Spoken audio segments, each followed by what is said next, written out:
es una mujer defensora de derechos humanos, madre de 7 hijos, abuela de 15 nietos y un bisnieto. En todo este proceso, pues tengo 3 desplazamientos. Somos víctimas de megaproyectos, que los megaproyectos nunca están declarados como generadores de violencia.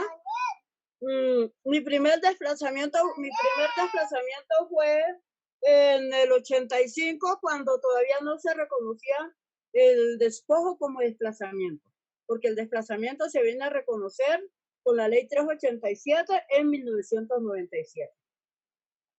El segundo desplazamiento fue en el 88, que fui testigo de secuestro, asesinato y desaparición del cuerpo de un compañero, y ese genera mi desplazamiento, donde fui detenida, torturada con mi hija, negada durante 5 días, prácticamente desaparición, porque a nosotros nos iban a desaparecer. Y ahora en el 2003, el tercero, que es el único que me reconocen, porque denunciamos en Cali también los mal llamados falsos positivos, que son ejecuciones extrajudiciales. Y de Son Mujer y Trabajo se llevaron 40 jóvenes en Cali, y eso es lo que obliga a mi desplazamiento a Bogotá, cuando lo denunciamos, porque entre ellos resultados fueron mis hijos, que gracias a Dios aparecieron vivos, pero no dimos la posibilidad, porque para proteger la vida es que me los traigo, nos desplazamos a la ciudad de Bogotá.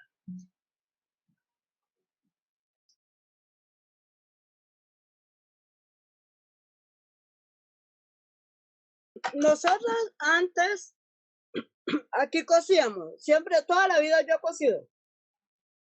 Muy pequeña, la ropa mía y la de mi familia yo la hacía a mano, porque me ha gustado mucho la costura artesanal.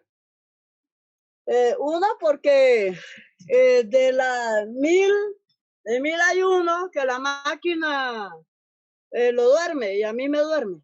El ruido de la máquina me produce sueño. Por eso yo en centro de memoria siempre hay otra persona en las máquinas, porque me quedo dormida en las máquinas. Aquí mi hija tiene 3 máquinas, y yo me quedo ahí dormida. Empieza el ruido, el ruido de la máquina, me acuesto y me quedo dormida. Eso a mí no me estorba.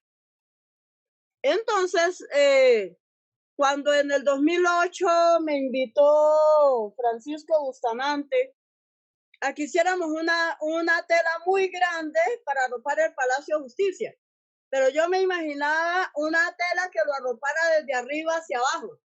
Entonces, con los 5 millones de pesos que se ganaron, que en la beca, él lo compró y nos daba, era lo de 1.50, por decir, 1.50 o sea, 100 centímetros aquí por 1.50. Y con eso se hizo un abrazamiento. Se hizo un abrazamiento de lo que fue el Palacio en el 2016. Nosotros cuando vimos los videos, me llamó la atención de la gente, pero eso no era lo que esperábamos. Uno, porque si este es el palacio, mira, este es el palacio, ¿cierto? Y las personas, aquí está el palacio, y entonces tenía que estar la persona, la que tenía la tela era así, por decir así. Esta es Virgelina, este es el palacio, esta es Virgelina, y la tela está acá. Entonces no tiene ningún contacto, ni siquiera con la reja que cubre el palacio. Entonces dijimos, no, eso no es lo que queremos, dijimos era que lo íbamos a arropar, no que se iba a abrazar. Eso fue en el 2016, yo quedé como con esa angustia, eso no era, no, a mí no, yo no quedé satisfecha. Entonces dijimos, vamos a hacer algo, pero hagamos algo distinto, y hagamos unos pilotos. El primer piloto fue arropar el memorial del Centro de Memoria, Paz y Reconciliación, que es la fotografía que yo tengo en el en el WhatsApp. Entonces, ya eso da otro impacto, porque es que es una tela que está durante 3 días ahí pegada, que está aquí pegada, que la gente llamó medios, llamó instituciones, llamó curiosos, a toda la gente se interesó. Y para coser, nosotros dijimos, hicimos un balance de cuánto se iba a ropar el Palacio de Justicia. Se van 6.700 millones de pesos a ropar el palacio con toda la logística, con toda la tela, con todo, sin pagar mano de obra. Solamente aportarle a las compañeras para que tengan, por decir, un mes de arrendo, su comida y los servicios y esté comprometida acá en el espacio. No se paga salario, solamente se dan los aportes de sostenibilidad para que la gente pueda estar apoyando de tiempo completo durante un año. Entonces dijimos, esto no puede ser porque esta es una acción simbólica, es una acción de país que se está reclamando la verdad, todo el mundo está reclamando verdad, pero entonces, ¿cómo estamos juzgando a la institucionalidad? Y cómo nosotros mismos no nos podemos sacar un peso del bolsillo, que son 2 metros de tela. Entonces se vienen todas las universidades a hacer la tarea. Dijimos no, entonces aquí está el gancho, que cada universidad los compre 5, 6 o 12 metros de tela, que se comprometan. Entonces ya los colegios se comprometieron a llevar 24 metros de tela, las universidades a llevar 40 metros de tela, y así recogimos 1.300 metros de tela en 6 meses. Pero el tema no era que lo llevaban y lo ayudaban a coser, lo ayudaban a diseñar y lo ayudaban a terminar. Era una jornada de un día donde hacíamos una tela de 480 por 46 metros, 48 metros, de 48 metros en total, porque eran 12 metros de largo por 480 de ancho. Entonces nosotros y empezamos y hágale, y ahí con las máquinas, como yo tenía la máquina, era ir pegando, ir terminando, ir pegando. En los últimos 3 meses, por ejemplo, los últimos 15 días recogimos casi 600 metros de tela. Igual así, la gente llegaba, el que no llegaba con 1 metro, llegaba con medio metro. Pero entonces, ese medio metro se convertía casi en 6 metros, porque era que llevaba metro de cada color, medio metro de cada color. Y eso él mismo llegaba, lo bueno era que él llevaba la aguja, llevaba el hilo, llevaba tijera y cortaba, y él mismo ayudaba. Si él no tenía la capacidad de comprar una tela larga, compraba pedacitos pequeños y él mismo llegaba y los pegaba, que era la sensación y era lo más emocionante. Es que cuando yo lo que llevo, yo misma le doy uso y me doy cuenta que apenas lo termino, inmediatamente se pega, se une y ya va quedando la pieza para ropar. Entonces ya me siento emocionada. Entonces, si esa persona iba hoy, dentro de 8 días llevaba 10, 15 personas y todos iban con su tela, todos iban con tijera, todos iban con aguja y hilo. Y entonces así fuera el hilo pequeñito, pero lo llevaba algo. Ese día se quedaba la gente. Y lo otro más interesante es que si teníamos un pan, de ese pan comíamos todos los que estaban. Y entonces cuando compramos 2.000 de pan y lo partíamos entre todos, iba el otro, compraba otros 2.000 y así nos la pasábamos con café, el centro de memoria, el tinto, los obligamos a que nos dieran el tinto y a que nos generaran el espacio. Tuvimos muchas dificultades, vamos a decir, tuvimos muchas dificultades, pero también se dieron cuenta que el trabajo que estábamos haciendo era el trabajo que movía la institucionalidad, y empezamos a mover la institucionalidad, y hoy está comprometida en este proceso no solamente la alcaldía de Bogotá, toda, está integración, está la cultura, está el IDEPA, como están las alcaldías menores, como la de Santa Fe y Candelaria, en estos momentos para apoyar este proceso. Sí, entonces mira que se ha ido moviendo y son los alcaldes de las localidades que nos llaman. Está Suba, está Engativá, pero es que no alcanzamos cubrir todas esas localidades. Pero sí hay gente cosiendo y tenemos gente, entonces esta gente decimos vaya a la alcaldía y estamos haciendo todo el proceso para que salgan las convocatorias que se tienen, participen y se puedan comprar los materiales.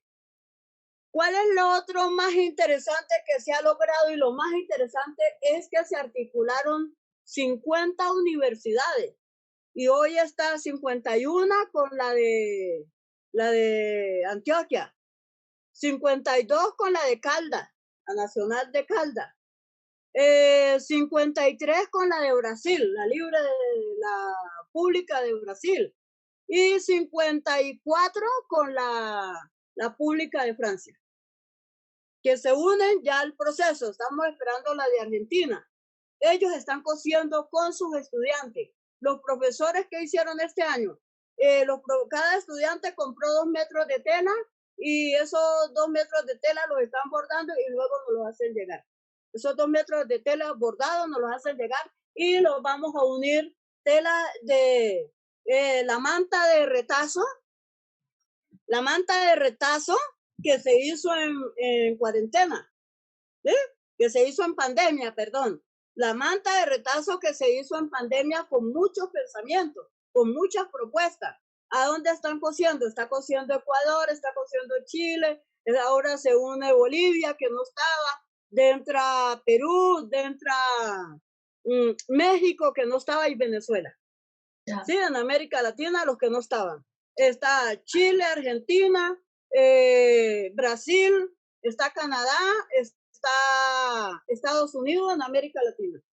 En Europa está Francia, está Bruselas, está Alemania, está Reino Unido y entra Suecia, entra Suecia a coser, que no estaba Suecia, y entra a coser Irlanda del Norte. Y usted sí se anima también.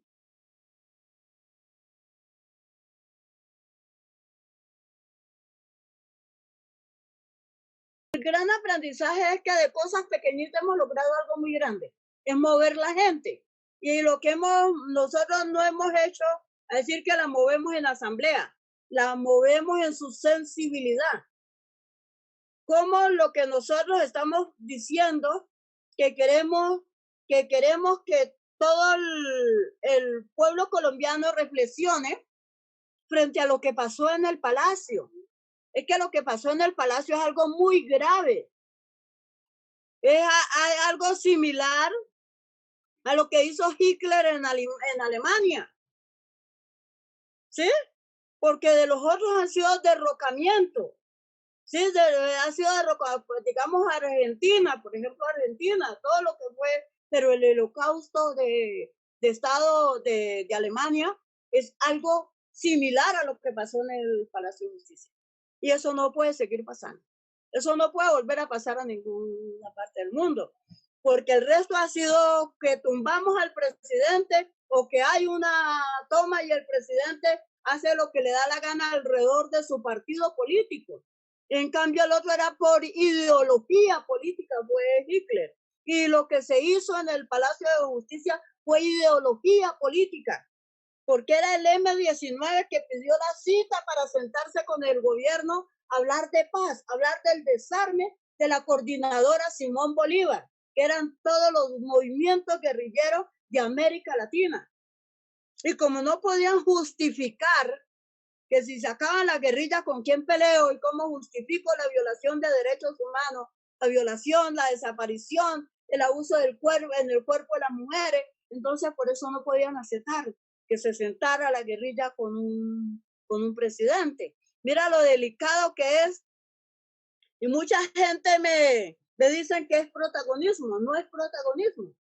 Hagámoslo la instalación, hagámosla que sea un protagonismo la instalación, pero el resto tiene que ser paz, empezar a pedirle cuenta, hacer, no, yo no hablo de rendición de cuenta, a nosotros nos tienen que decir la verdad públicamente con las telas ahí colgadas, porque eso es lo que estamos diciendo. Arropamos en la justicia en Colombia porque no tenemos. Y el primero sentar los senadores, que son los que están legislando.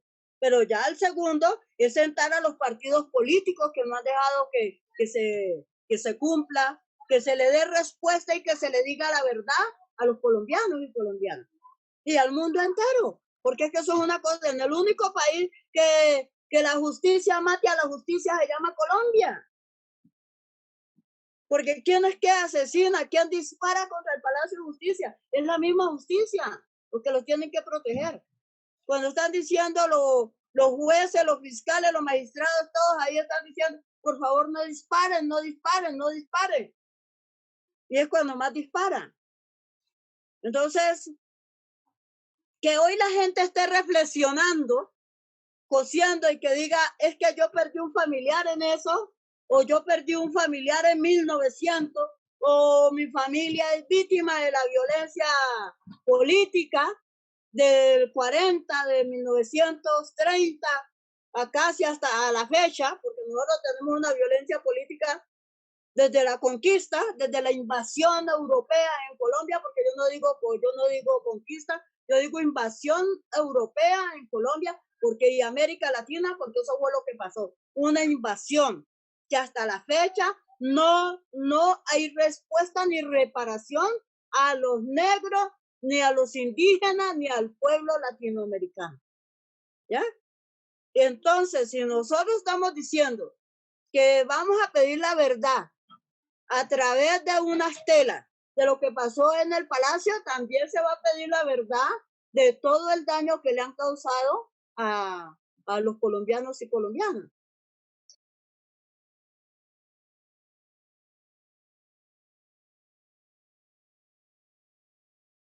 Tela tiene una historia, porque cada tela está hecha con diferentes pensamientos.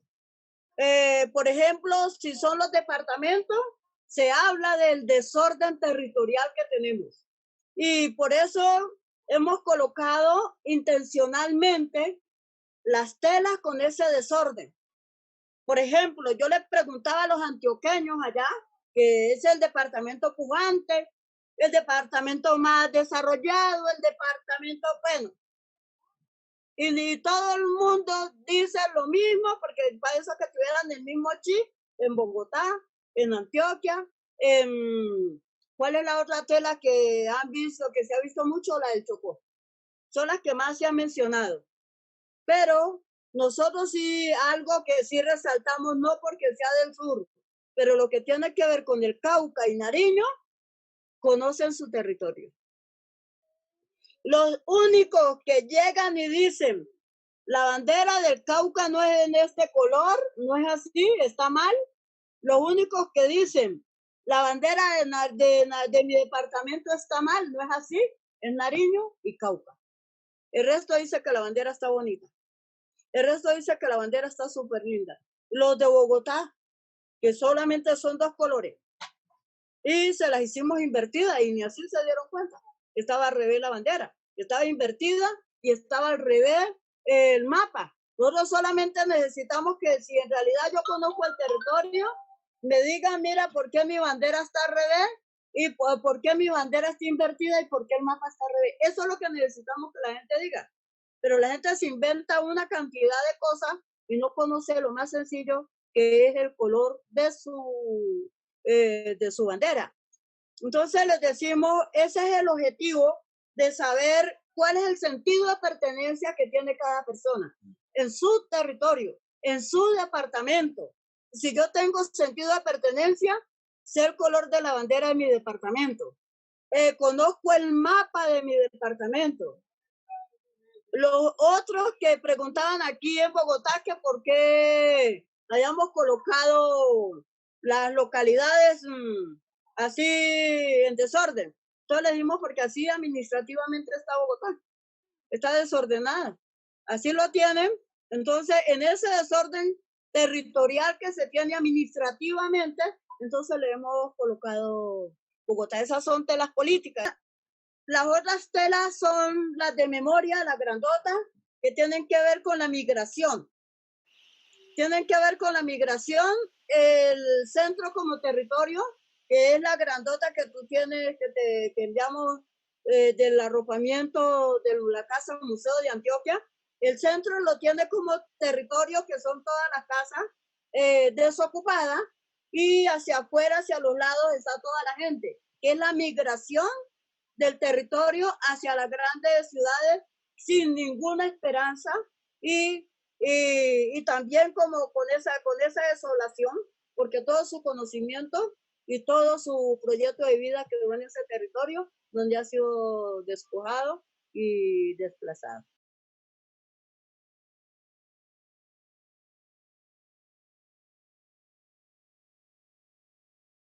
La tierra, la tela, la historia de Salvajina se refleja en 5 telas: el antes, el durante y el después.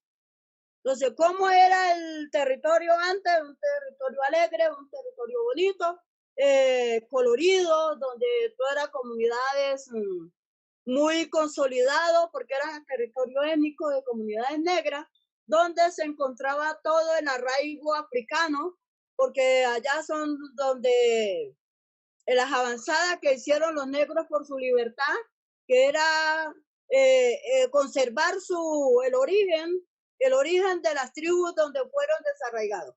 Por ejemplo, mis apellidos todos son africanos, ninguno tiene mezcla.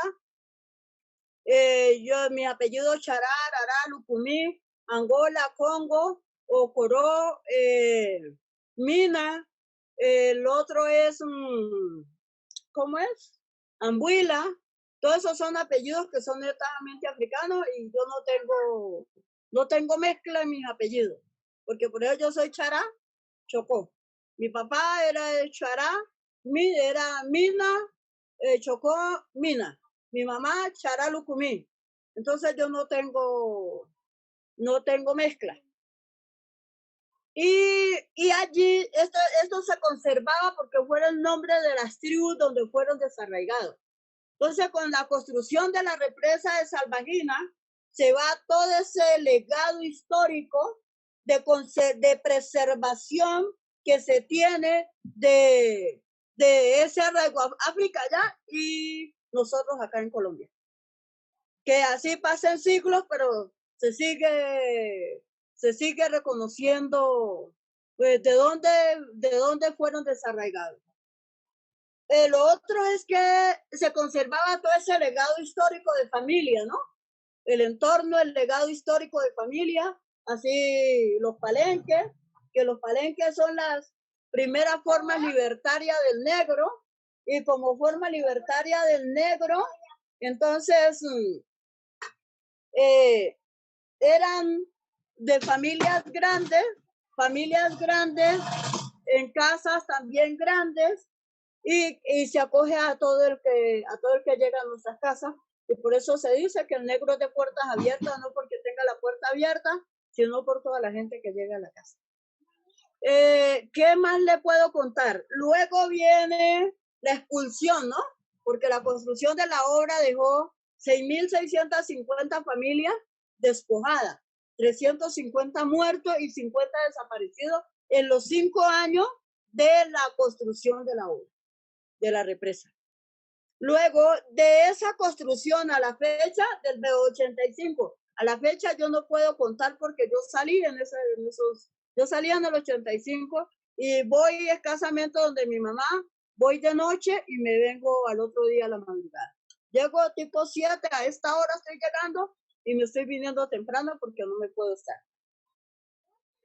Luego hacemos la otra tela, que es cuando se llena el embalse. El embalse, la contaminación, que no se corta la vegetación, y toda esa vegetación, cómo afecta a toda la comunidad, generó una pandemia desde Suárez hasta Jamundí durante 3 años y medio, que generó pérdidas de bebés, muertas de adultos mayores, niños y adolescentes.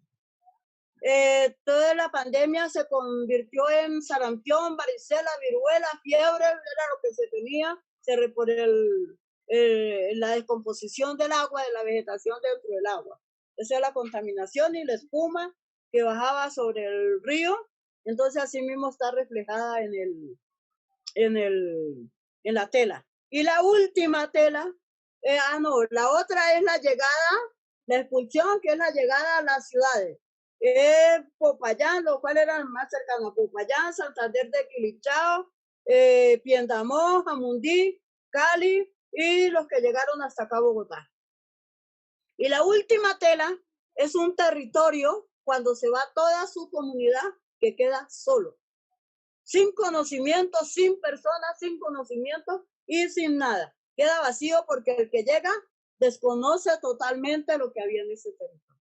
Esas son las telas que representan la represa de Salvajina, lo que nos pasó a nosotros.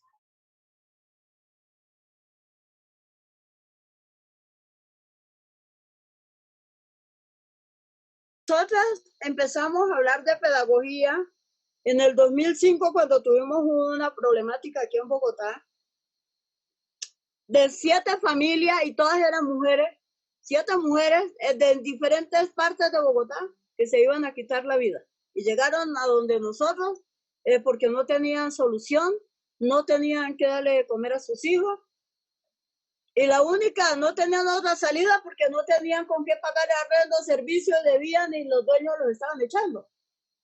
Es que la única solución que habían tomado era esa y que yo que les aconsejaba, pues yo les dije que no, que esa no era la mejor salida, que teníamos muchos problemas, pero ese no era la salida y empezamos con algo sencillo. Ese ejercicio se llamó Tagua, Orojo y Derecho y duró hasta el 2012.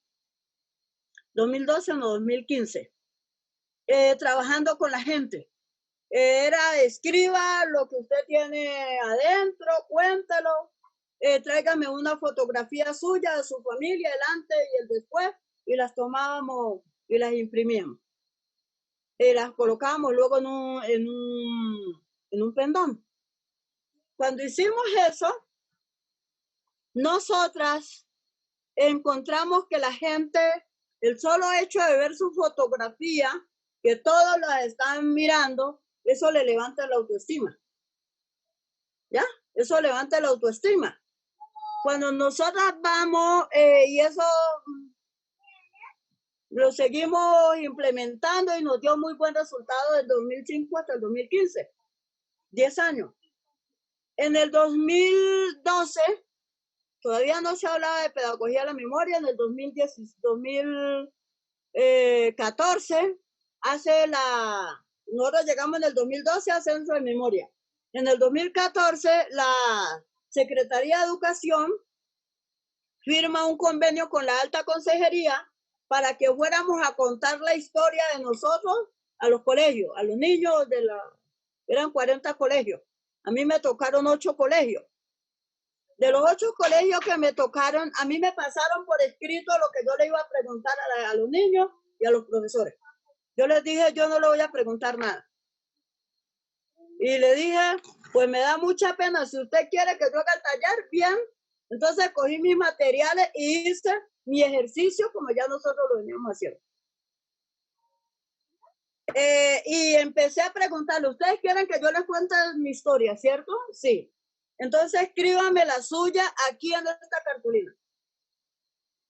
Y empezamos a hablar. Yo le iba contando yo de dónde venía, cómo me llamaba y las otras 2 compañeros que estaban conmigo. Y usted me empieza a contar qué conoce del conflicto. Entonces me decían que no, que eso era muy duro que yo le preguntara a los estudiantes y no es más duro que yo le cuente la historia mía por todo lo que yo he pasado. Entonces, ¿usted me está hablando de qué? Ah, no, es que esto es una pedagogía sencilla. No, aquí ya estamos hablando de pedagogía de la memoria. Entonces ahí es donde nace el nombre de pedagogía de la memoria.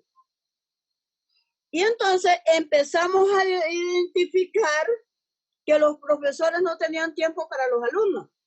Eso no lo habíamos identificado. Habíamos identificado antes, era que los papás por estar en su trabajo no tienen tiempo para los hijos.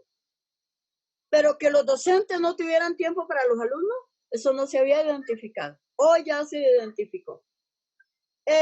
Llegamos y hay 5 niños, los más grandes, y tienen los pies sobre los pupitres. Y dice el profesor, ay, que sálganse ustedes porque ustedes no. Le dije, no, déjenmelos ahí. Yo le dije, déjenmelos ahí que esos son mis mejores estudiantes. No, pero si eso no hacen nada. Le dije, ahora verá que el malo es usted. Y yo al profesor. En esos talleres todos llevamos comida, porque hay la comida era para el último día, pero nosotros hacíamos unas galletitas porque a mí me tocó hablar de memoria, de sabores y saberes, que era el proceso. Entonces, ¿cómo empezamos a hablar de memoria y hablar de gastronomía? Hablar de derechos humanos y hablar de víctimas. Entonces empezamos a preguntarle, si ustedes en todas las violencias que se viven, ¿ustedes conocen algo de violencia? Mire, tenemos la violencia política, la económica, la social, la intrafamiliar, la violencia académica y el bullying, entonces con su nombre propio. Y el bullying en los colegios y en las escuelas y en las universidades. Empezamos ahí. El bullying a los niños que no quieren vender drogas, que no la quieren consumir, que son obligados, y empezamos a hablarle con su nombre propio. Entonces los profesores me abrían los ojos como que yo les iba a echar gota. Yo le dije, no, profe, yo no le voy a echar gota, tranquilo, que usted lo sabe, que en los colegios públicos, en los privados, en las universidades venden drogas y en los jóvenes que no la quieren consumir los obligan. Bueno, y entonces le dije, y entonces usted cada uno va a salir aquí y me cuenta, y tenga profe que usted también lo va a hacer. Usted aquí no me le va a dar línea a ninguno de mis estudiantes. Y me miraban. Uy, ¿cómo así? Entonces hay un profesor que dice que era que él estaba muy cansado y se quedó dormido. Ah, bueno. Entonces empiezan los niños a contar que a ellos los más grandes los obligaban a robarse las cosas en el colegio y que si no lo hacían, entonces les pegaban y les amenazaban que le iban les iban a dar cuchillo o que le iban a herir la mamá. Y entonces cada que él terminaba de hablar le preguntaba, ¿y el docente sabe? No, porque cada que le vamos a decir, él no tiene tiempo. Él dice que ahora no y no tiene tiempo. Y entonces yo miraba a los docentes y estaban los de Secretaría de Educación ahí detrás mío. Y le dije, profesor, ¿y así es que ustedes quieren que nosotros vengamos a contar la historia de nosotros? Cuando ustedes no son capaces de resolver la historia de su salón, que es lo más pequeño, y entonces ahí empieza, cuando me dicen los de la Secretaría de Educación, oiga, nosotros esto no lo habíamos visto así. Lo habíamos visto era que me venga y me cuenta, y le dije, claro, porque ustedes no le permiten pensar a la gente. Le dije, porque la educación como está tan cuadriculada, que solamente es lo que ustedes tienen, pues ustedes están por un salario, ustedes no están por los estudiantes, ustedes no están porque la educación mejore. Entonces, por eso no vio que usted me pasó 3 preguntas. Yo porque voy a trabajar sobre 3 preguntas. Mire todo lo que ha salido de aquí. Mire todas las preocupaciones que hay. Entonces, los niños no bajaron los pies de la silla. Entonces yo llegué y serví yo misma el refrigerio y ellos se pararon. Dije, no, ustedes no han trabajado. Si trabaja, yo con mucho gusto le doy su refrigerio. Entonces inmediatamente se pusieron y ya contaron qué pasaba con ellos. Pues resulta que los más grandes los estaban obligando a vender droga dentro del colegio. Y ellos no querían, y que cada que iban a hablar con el profesor les decía que ellos no servían y que ellos no hacían nada. Y ahora se da cuenta, docente, que los que no sirven son ustedes. Con ellos me tocó 5 talleres. Esos pelados fueron mis mejores alumnos. Y eso, pues claro que eso me generó muchos problemas a mí, porque dentro de los 5 cursos, que eran 8 colegios, éramos 5 grupos, a cada grupo le tocaba 5 le tocaba 8 colegios, y en los 8 colegios nos tocaba hacer 5 talleres. Y yo llegaba, si hubiera un solo estudiante, yo hacía mi taller. Que los demás no, el que vino es el interesado, yo hago mi taller con el que vino. ¿Ya? Y si usted, profesor, quiere quedarse, usted se queda. Él es el interesado. Entonces, de ahí nace la pedagogía de la memoria.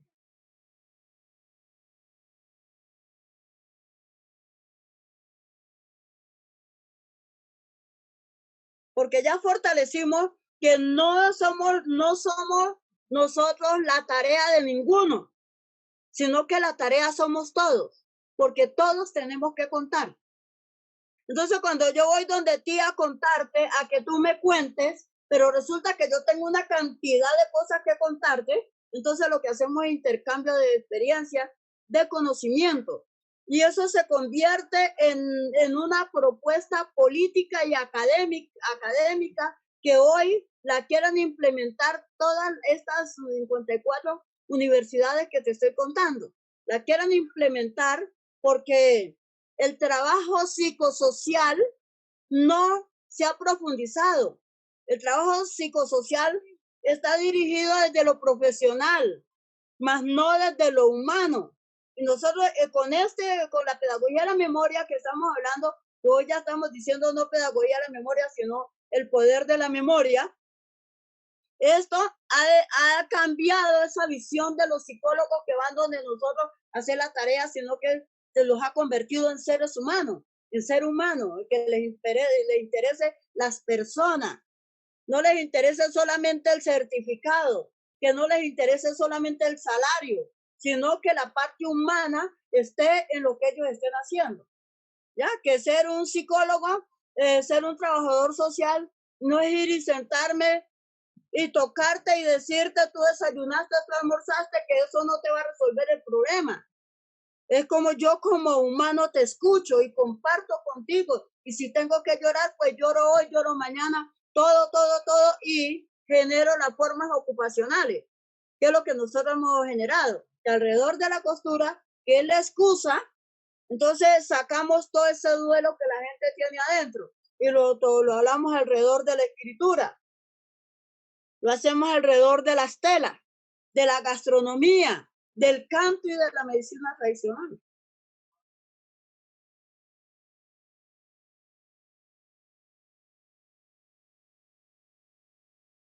La gente está despertando. Es que mira, esto es algo que a ti no te cuesta. Es que no te dicen, Laura, envíame 100, 200 millones de pesos, envíame 1 millón de pesos. No, compra tú 2 metros de tela. Compra el hilo, la aguja, la tijera y los pedacitos, tú los puedes coger de lo que ya no usas. Y lo hace. ¿Y qué hago en la tela? No, dime tú qué crees que puede decir esa tela, qué mensaje bonito o qué historia quieres levantar, qué quieres contar, qué cartografía quieres contar. Y la cuentas en esa tela y nos las envías. ¿Ya? Una articulación, la apuesta es que lo que pasó allí no vuelva a pasar en ninguna parte del mundo. Que tú donde estás, si escuchas a alguien, mira, nosotros estamos haciendo esto para que esto que pasó en Colombia no pase aquí, ahí donde tú estás, no pase aquí. Y dígame, ¿qué hay aquí en Australia que podamos arropar? Las telas las tenemos. Tú puedes contar con las telas. ¿Y es que vamos a arropar? ¿Sobre qué vamos a arropar? Si vamos a arropar sobre desaparecidos, sobre líderes, las telas de los líderes, de los defensores, con los rostros está. La de los corazones heridos, que es la última puntada, ahí está. Hay telas de 2 metros, de 4 metros, hay de 1 metro hasta 18 metros. Para arropar y para decir es que mira, aquí estamos denunciando lo que pasó aquí, mira aquí hubo una masacre, porque no solamente en Colombia pasa masacre, en todos los países hay masacre. Y hay familiares que quieren reivindicar a sus muertos. Entonces esto pasó aquí de un loco que vino y dijo, yo soy el único y yo voy a acabar con todo lo que hay aquí. ¿Cómo nosotros podemos hacer todo ese ejercicio de reivindicación y de sanación y de orientación a la familia? Pero al mismo tiempo exigirle a la institucionalidad, mira, pacíficamente que ellos se rindan y que digan la verdad. Entonces, cuando tú lo planteas desde esa perspectiva, no la del choque, porque es que la mayoría se mueve más cuando tú le dices, camina, vamos a pelear con Duque. Que todo el mundo sale corriendo porque va a pelear con Duque. Duque no es el problema. Él está en un modelo y nosotros no hemos tocado el modelo. Más bien peleamos contra el modelo. Pero si no peleamos contra el modelo, van a venir muchos Duques. ¿Ya? Y nosotros lo que queremos es que no haya más Duque, que no haya más Uribe, que no haya más Belisario, que no haya más Julio César Turbay, que fueron de las más Laureano Gómez, Esos son los que no queremos que existan en Colombia.